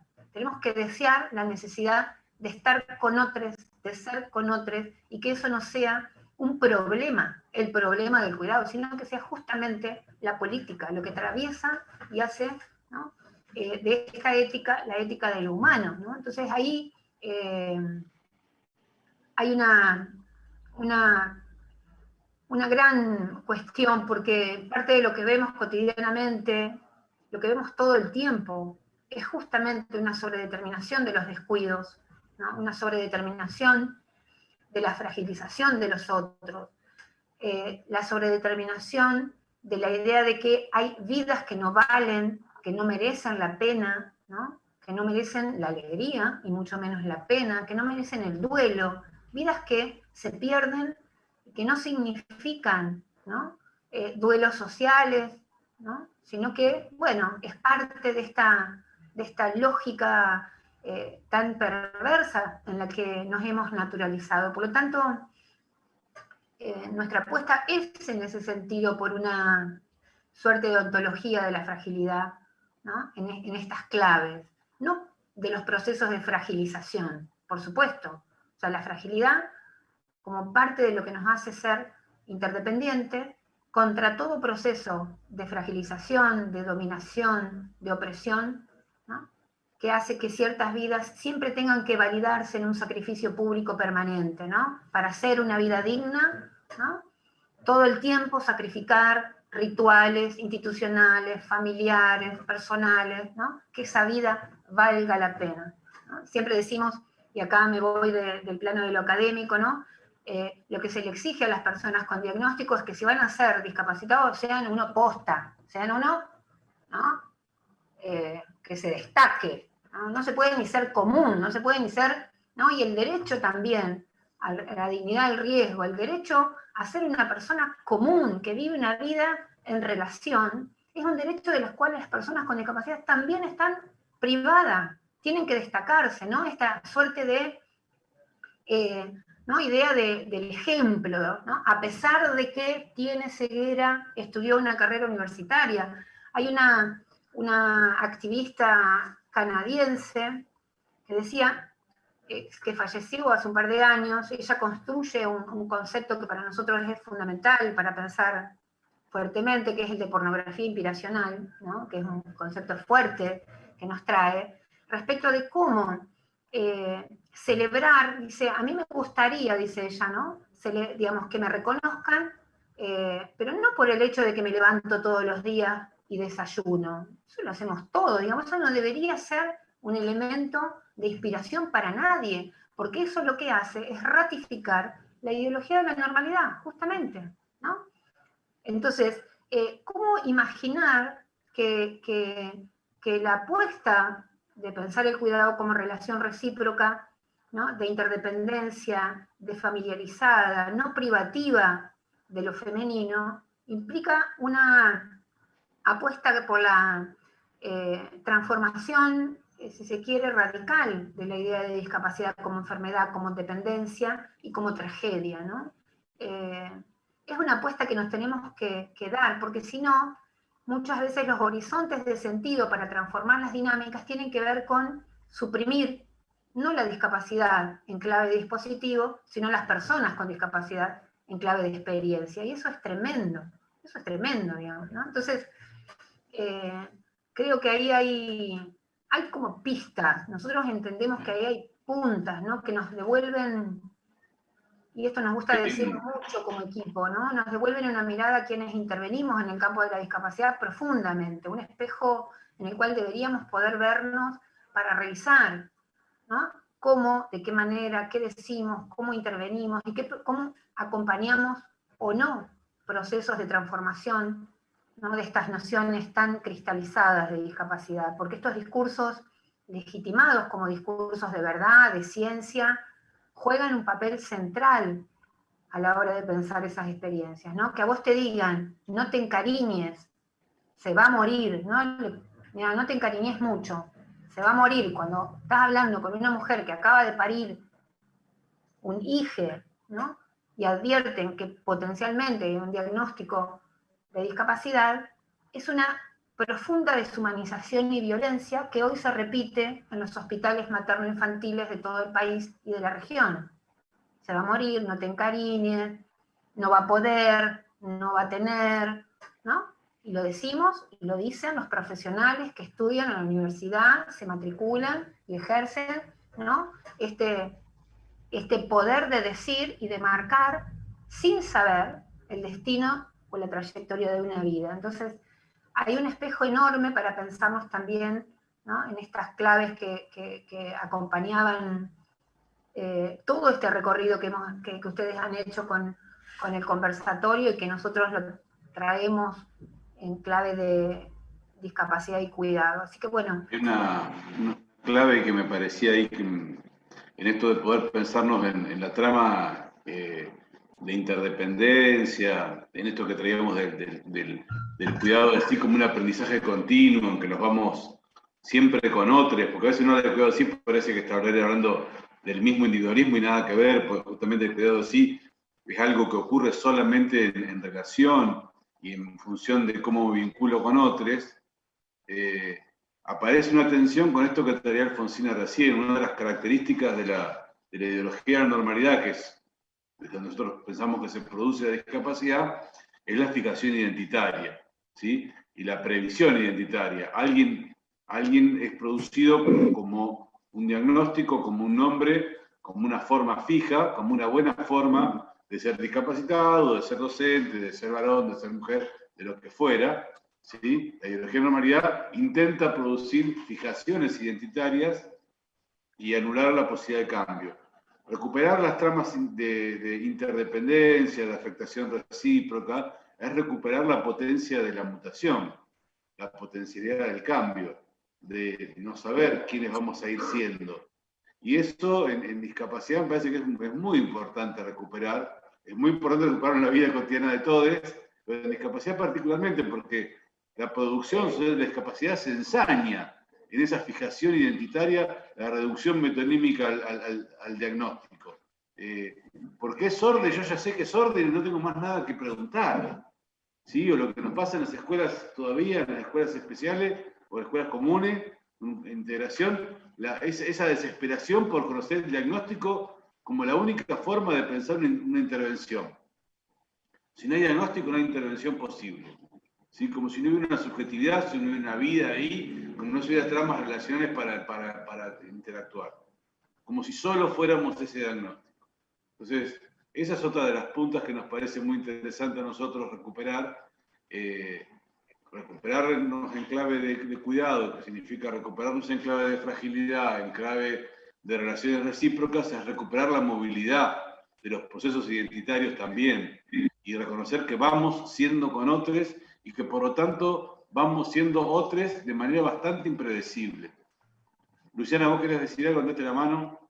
Sí, muchas cosas tengo, bueno, para preguntar y para seguir hablando hasta que se pueda, pero esto que vos mencionabas recién respecto a a la necesidad de conocer los diagnósticos, ¿no? Porque tantas veces nos pasa que aparecen como estas olas de moda de diagnósticos, ¿no? Como pasa a veces que se pretende como generar un perfil de persona con un determinado diagnóstico y como si esas características diagnósticas fueran iguales para todas las personas. Entonces, bueno, como no puedo entender bien lo que le pasa, le voy a poner este diagnóstico y entonces sí, tiene que cumplir con todas estas características, tiene que cumplir con todo esto que dice acá.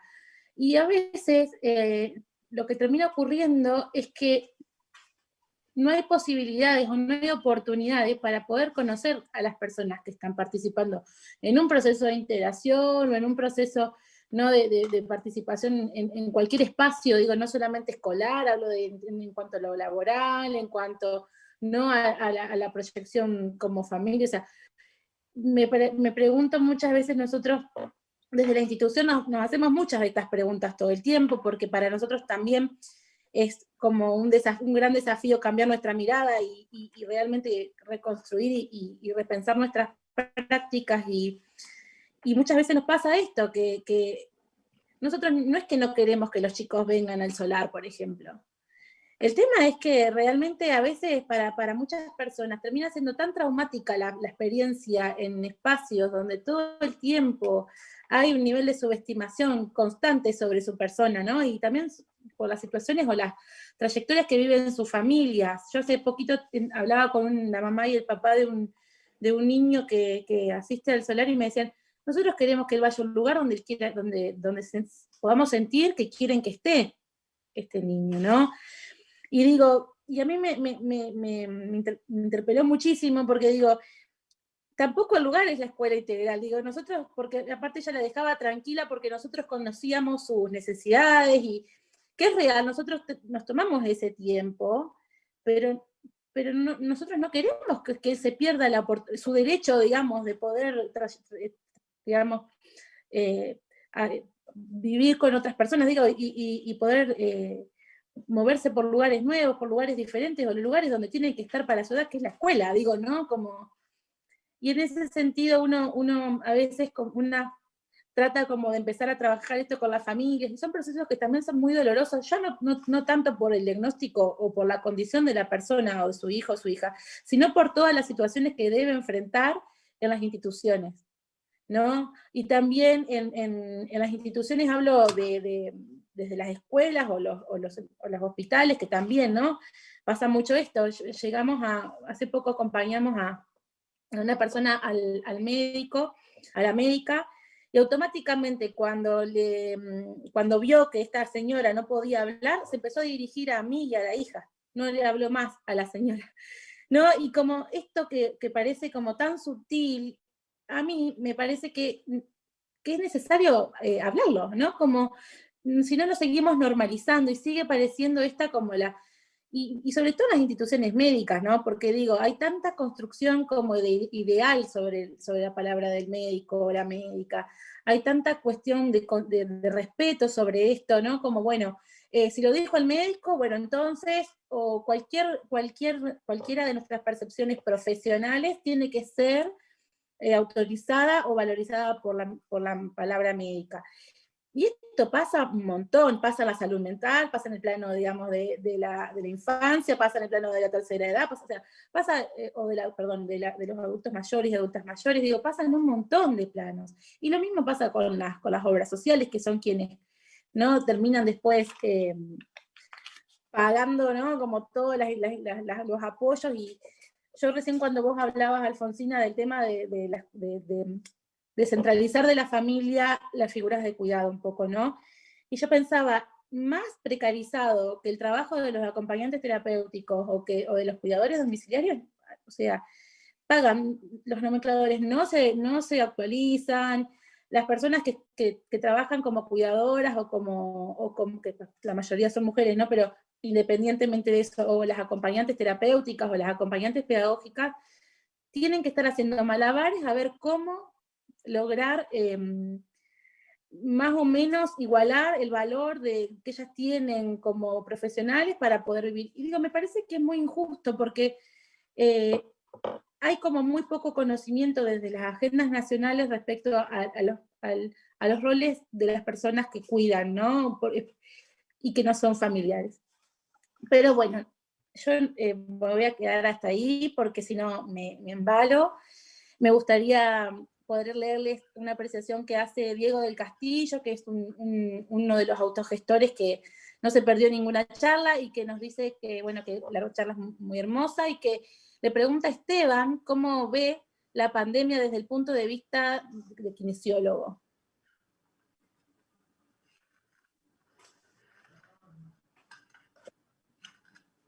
Como kinesiólogo,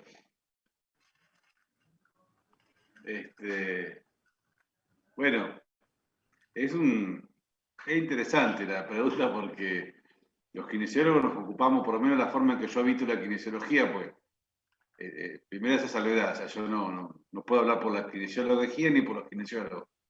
Puedo contar cómo lo pienso yo desde el lugar que enuncio la kinesiología.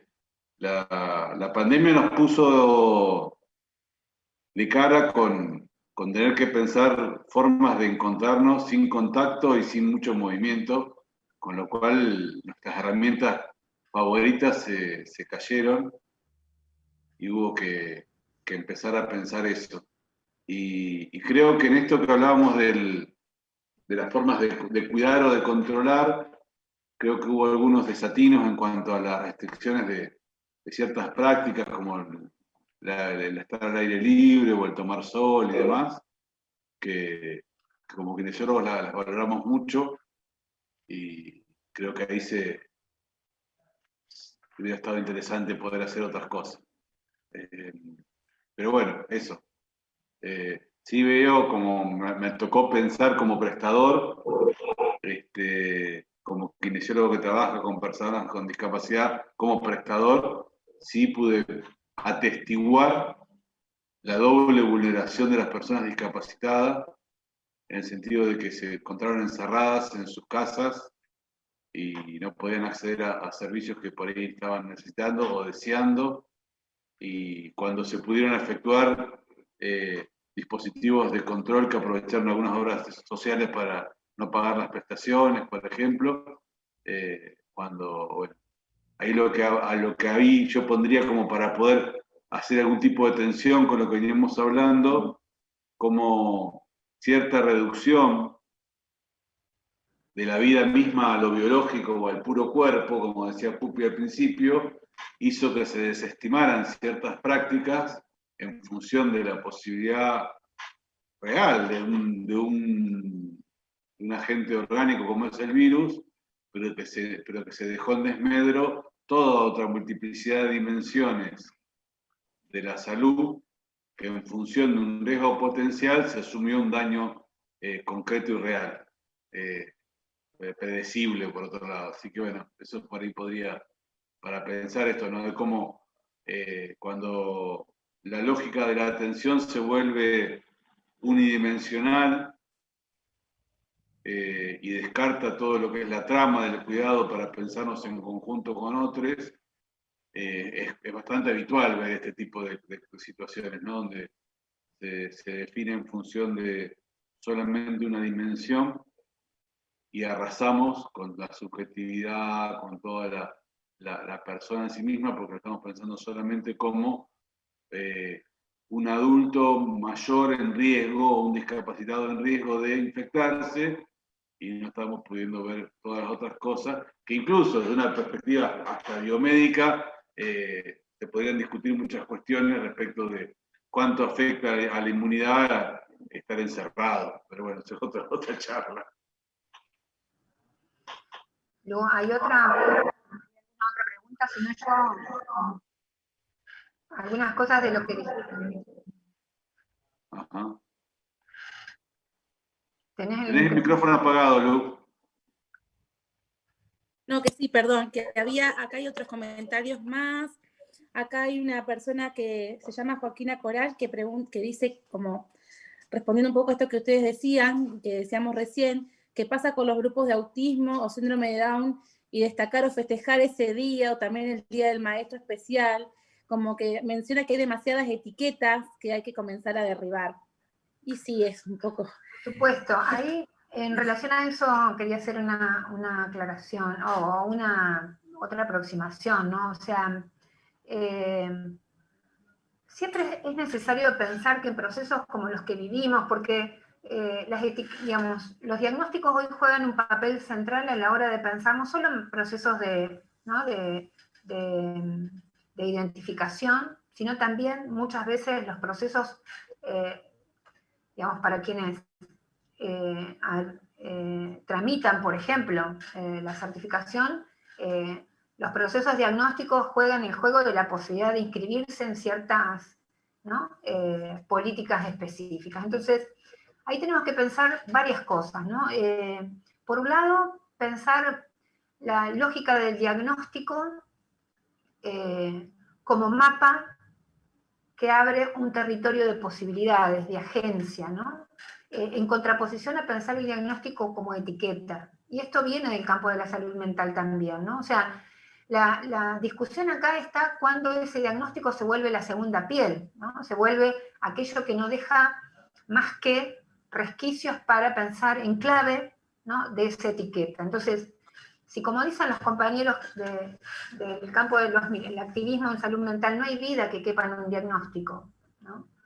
El diagnóstico puede ser un mapa de un territorio, puede ser una pista, pero nunca puede ser el ordenador de esa experiencia. Por lo tanto, los espacios de negociación siempre están abiertos a propósito de ciertas cuestiones que puedan situarse contingentemente en clave de un diagnóstico, ¿no? Y acá hay mucho para pensar, porque si no cristalizamos que no diagnóstico sí diagnóstico, como que fuera una batalla de opuestos, ¿no? Reductibles, y no estamos hablando de esto, estamos hablando de tramar justamente las tensiones y contradicciones que generan ciertas lógicas en las cuales una lectura situacional, contingente de algo, se vuelve un mapa de posibilidades, de recorridos en el cual la otra persona debe estar potencialmente para decir algo de sí, o se vuelve una etiqueta tan omnipresente que del otro lado no hay nada, ¿no? Entonces,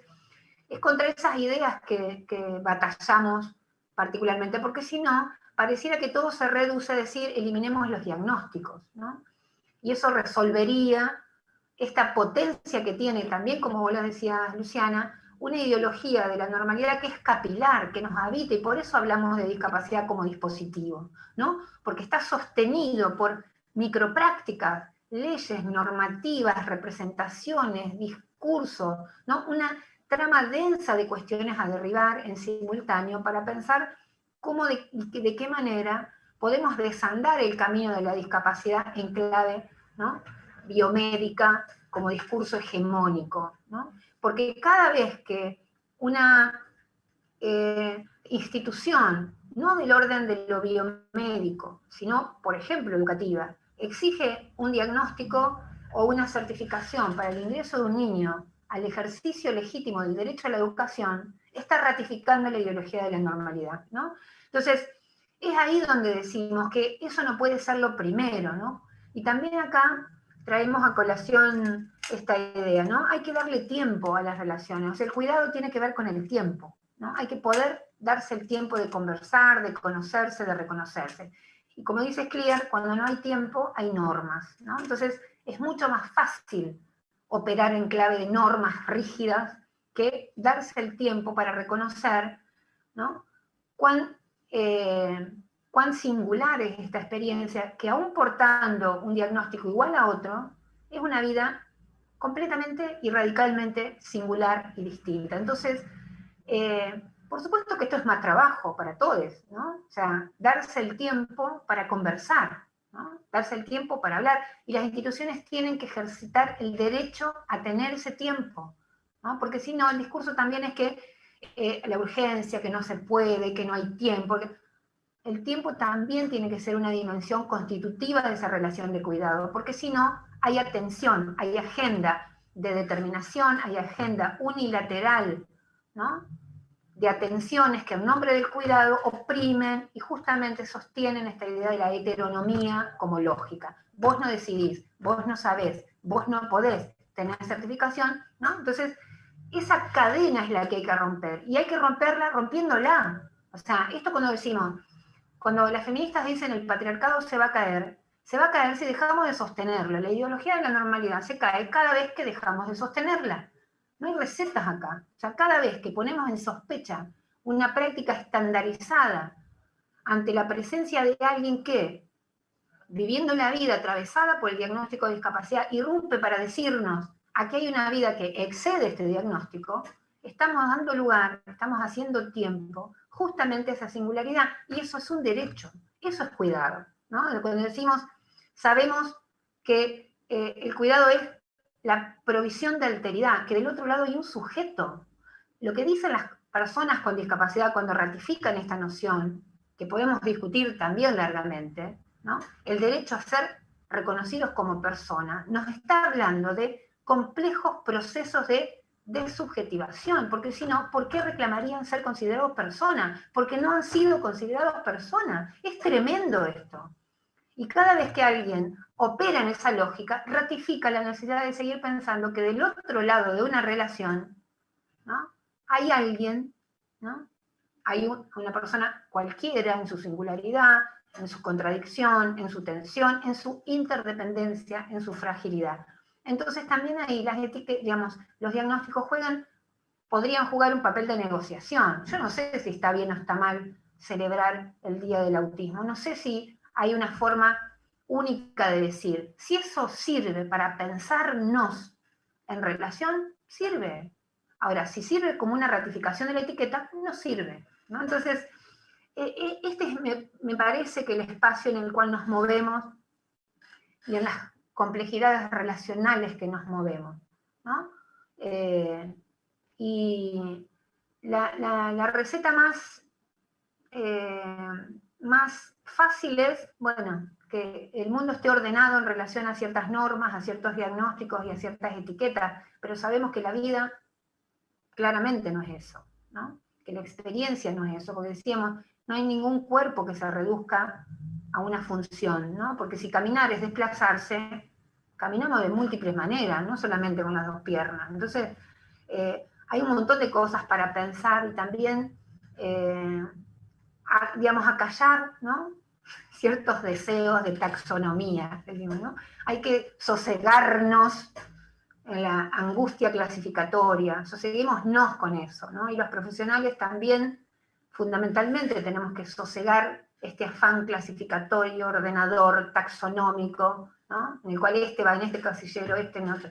Bueno, ¿no?, cada vez que se rompe esa lógica, se rompe también, en algún sentido, esta supremacía, esta idea de la ideología de la normalidad. Y están nosotros también, ¿no?, sin desconocer complejos procesos históricos, ¿no?, porque no es una cuestión de voluntad. Esta activista canadiense australiana que citábamos anteriormente, decía, ninguna voluntad transforma una escalera en una rampa. No se trata de hacer fuerza con voluntad para transformar contextos inaccesibles en accesibles. Por supuesto que requiere de mucho más que de la voluntad, pero la voluntad también es necesaria, ¿no? Entonces, advertir cómo se sostiene la discapacidad como dispositivo de opresión nos va a permitir identificar por dónde empezar y por dónde seguir para, ¿no?, destruir ese modo de opresión. Nos parece que es súper posible, ¿no?, y necesario. Acá la hinchada está, Alfonsina y Esteban, les digo, la hinchada está como loca.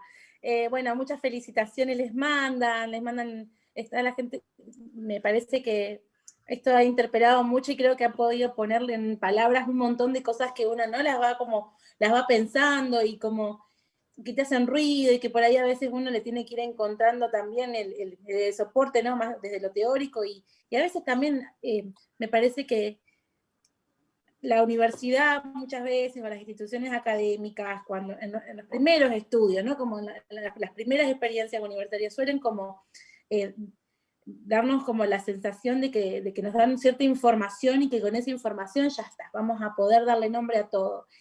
Y resulta que no, resulta que sabés que no, que cuando salís de la facultad tenés más preguntas que respuestas, y a medida que vas como andando y caminando, ¿no? Como en las distintas experiencias, ¿no? Laborales y demás, uno también va viendo que al final termina siendo lo más intuitivo, ¿no? Lo que aparece en relación con la otra persona, cuando estás frente a esa persona, vos, o frente a esa mamá o a esa familia, vos, y tenés que mirarle a la cara a las personas y tenés que ver a ver qué pasa y qué ocurre. La sensación de que a veces uno tiene la presión de dar respuestas, ¿no? Y que a veces las respuestas no las tenemos nosotros, ¿no? Y es como es como un alivio total sentir que una no tiene que estar dando las respuestas todo el tiempo, sino que, bueno, por ahí es esto que ustedes dicen, poder dar lugar a hacernos más preguntas y también dar lugar a las emociones que van surgiendo. Alina Arrascaeta, que fue nuestra escritora del jueves pasado desde San Luis, les dice que, bueno, que es muy interesante este concepto de desandar los saberes y haceres, las tramas, y repensar los diagnósticos y etiquetas, porque nunca pueden ser los diagnósticos los ordenadores de las intervenciones, y que cuán necesario es poder otorgar la posibilidad de saber y ser escuchando a la otra persona, que le encantó mucho lo de generar movilidad al otro. Bueno, Flor Kloster, una compañeraza, dice que es un placer escucharles. Alina también nos felicita por la charla. Marce dice que todo esto ocurre porque nos movemos con etiquetas. Bueno, mucha gente que les está saludando y felicitando. Y bueno, yo también seguiría charlando con ustedes, con una comidita de por medio, pero porque bueno, siempre... ¿no? Como que todo esto como que nos genera como más preguntas. Estamos medio sobre la hora, yo no me quiero olvidar de agradecerle muchísimo a los intérpretes, porque la verdad que hacen un trabajo que yo estoy sorprendida, a lo largo de todas las charlas como que veo la velocidad con la que interpretan todo lo que uno dice, digo, porque interpretar no es solamente como, ¿no? Traducir, sino también es como darle interpretar, entender y comprender y poder transmitirlo. A mí me parece que es fascinante el laburo que hacen y les agradezco muchísimo la generosidad que han tenido de poder facilitarnos el acceso a los intérpretes de la universidad en estos tiempos que están tan llenos de tantas mezquindades y demás, de los gestos que tienen desde la universidad de decir, che, bueno, vamos para adelante, nosotros vamos con los intérpretes, a mí me pareció de un gesto de enorme generosidad, lo mismo de habernos dado una mano con el flyer accesible. Para mí fue fabuloso, yo lo quiero decir porque, bueno, nada, nunca está de más ser agradecida y poder transmitirles esto, que para mí fue un gesto de enorme generosidad de parte de ustedes. Voy a hacer los saludos parroquiales para no olvidarme, porque si no yo me cebo y no agradezco a los municipios de Colón, de San José, de Villa Elisa, de Concepción del Uruguay, que nos dieron una mano enorme para poder, sobre todo, poder tener una plataforma que funcione, que ande bien, también para poder pagar a algunos intérpretes, poder pagarle a algunas expositoras.